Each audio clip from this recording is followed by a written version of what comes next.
E galera, aqui quem tá fazendo mais vídeo aqui no canal. Como vocês podem estar vendo no título, hoje eu vou ensinar como ter diamante infinito no Minecraft Pocket Edition. É muito simples, mano. Galera, vocês não sabem. Então, pro seu survival, né? Lá no survival. Então, mano, é muito fácil de ter. Você vai ter que ter uma... como é o nome disso? Eu me esqueci o nome disso, mano. Como é o nome? Bigorna. É bigorna. E uma bigorna e diamante, com certeza. Nossa, é claro que você vai ter que precisar de diamante. E também você vai precisar de XP. Você vai ter que precisar de XP aqui, ó. Nossa, eu peguei lágrima de gaste. Deixa eu pegar aqui, ó. O negócio é o que mesmo? É XP, né? Aqui você joga aqui. Aí você vai ter diamante infinito. É só você pegar aqui. Aí entra no survival. Deixa eu entrar aqui no survival. No Minecraft.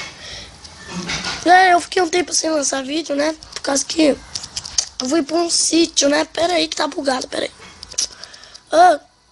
Louco! Bugou! Que isso? Ai, caramba! Bugou!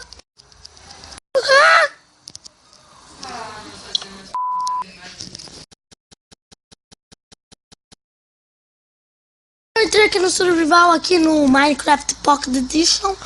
Ai, caramba, bugou aqui, mano.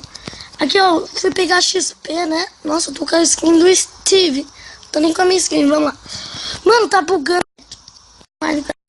Vamos ali, ó. Aí você vai precisar da bigorna, como eu disse, né? Então, aí você pega o diamante. Deixa eu pegar o diamante aqui, ó. No máximo 10 pra ficar, tipo, infinito assim. Aí você consegue fazer tudo. Aí você põe aqui na bigorna os 9 diamantes. Aí você vem aqui, diamante, e põe diamantes. Aí quando você põe diamantes, dá um bug total no Minecraft Pocket Edition. Aí você pega aqui e põe 2 vezes. Então vamos lá. Aí você pega aqui, ó. Aí já pôs aqui na bigorna. Aí você pode fazer tudo, que ficou infinitamente. Aí aqui, ó. Pode peitoral, vai ficar com 9. Toda hora, bloco, infinito, tudo infinito.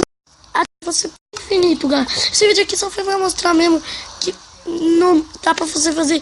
É um bug total. Eu não sei se no ponto 14 vai ter esse bug. Eu acho que vai melhorar. Então só mostrando isso. Fui. Falou!